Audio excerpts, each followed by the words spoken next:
আসসালামু আলাইকুম। এসএসসি 2026 ব্যাচের ভাইয়া আপুরা, তোমাদেরকে বলেছিলাম রসায়ন সিকিউর উপরে সাজেশন দিব। আজকে তোমাদের রসায়ন সিকিউর উপরে সাজেশন নিয়ে চলে এসেছি আলহামদুলিল্লাহ। আজকে তোমাদেরকে প্রথম 3 অধ্যায়ের উপরে তোমাদেরকে সাজেশন দিব। তোমরা শর্ট সিলেবাসে আসো, এই জন্য তোমাদের প্রথম 3য় অধ্যায়, 4র্থ অধ্যায় এবং 5ম অধ্যায়ের উপরে আজকে আমি সিকিউ সাজেশন দিব।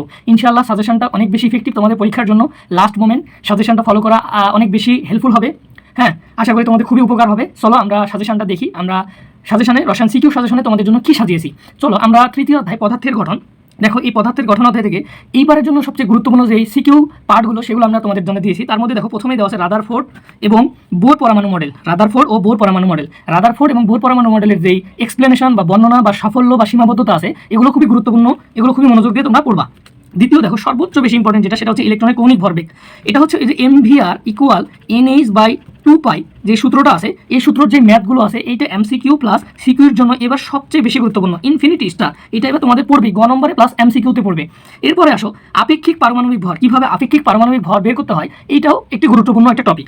এছাড়া রয়েছে আইসোটোপের শতকরা হার থেকে মৌলের গড় আপেক্ষিক ভর নির্ণয়। এটা তেমন একটা গুরুত্বপূর্ণ নয়, তবে আমরা দিয়ে রাখছি। তবে আপেক্ষিক পারমাণবিক ভর, ইলেকট্রনিক কৌণিক ভরবেগ এবং পরমাণু মডেল, এর মধ্যে ইলেকট্রনিক কৌণিক ভরবেগ এবং হচ্ছে বোর পরমাণু মডেলটা বেশি গুরুত্বপূর্ণ এখান থেকে।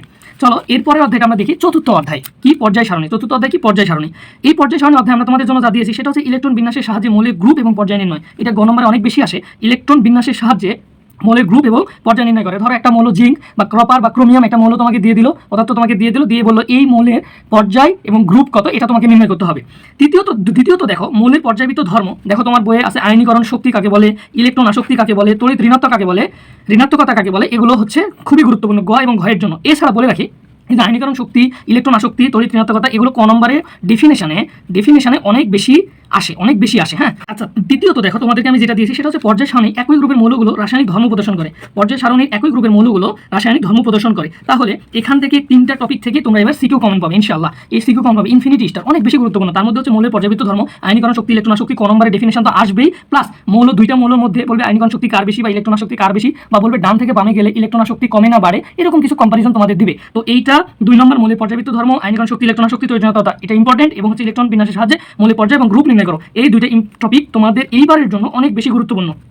চলো এবার আমরা 3 নম্বর অধ্যায়টাতে এসেছি, সেটা হচ্ছে 5ম অধ্যায় রাসায়নিক বন্ধন। এই অধ্যায়ে আমরা কি দিয়েছি দেখো, তোমাদের জন্য দিয়েছি আয়নিক বন্ধন। গুরুত্বপূর্ণ উদাহরণও দেওয়া আছে, sodium chloride, magnesium oxide, calcium chloride, sodium fluoride, calcium fluoride এবং ক্যালসিয়াম সালফাইড। আয়নিক বন্ধনটা তোমাদের জন্য, তোমাদের পরীক্ষার জন্য সবচেয়ে গুরুত্বপূর্ণ, খুবই গুরুত্বপূর্ণ আয়নিক বন্ধনটা। এরপরে রয়েছে সমযোজী বন্ধন। সমযোজী বন্ধন গড় ঘতে ব্যাখ্যা চায়। সমযোজী বন্ধন কি করে ব্যাখ্যা চায়, যেমন পেন্টাক্লোরাইড, হাইড্রোজেন সালফাইড, এর পানি, অক্সিজেন, কার্বন ডাইঅক্সাইড ইত্যাদি তোমাদের সমযোজী বন্ধনে ব্যাখ্যা যায়। এরপরে সর্বশেষ একটা দিয়েছি দেখো, পানিতে দ্রবণীয়তা ব্যাখ্যা করো বা তুলনা করো। পানিতে কোন পদার্থটা দ্রবণীয় বা কি অদ্রবণীয়, এগুলো ব্যাখ্যা করতে বলে বা তুলনা করতে পারে। সেখানে দিয়েছি আমরা sodium chloride, magnesium chloride, calcium chloride এবং পটাশিয়াম ক্লোরাইড, অর্থাৎ আয়নিক যৌগগুলোই কিন্তু পানিতে দ্রবণীয়। সেক্ষেত্রে আয়নিক বন্ধন যদি দেয় তাহলে পানিতে দ্রবণীয়তা দেওয়ার চান্স অনেক বেশি। তো এই হচ্ছে তোমাদের 5ম অধ্যায়ের সাজেশন, রাসায়নিক বন্ধনের উপরে আয়নিক বন্ধন, সমযোজী বন্ধন, পানিতে দ্রবণীয়তা। তাহলে আয়নিক বন্ধনটা তোমাদের এবারের জন্য খুবই গুরুত্বপূর্ণ।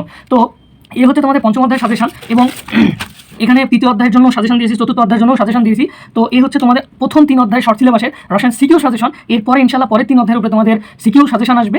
দেখা হবে পরের ভিডিওতে। ধন্যবাদ সবাইকে, আসসালামু আলাইকুম, ভালো থাকবে।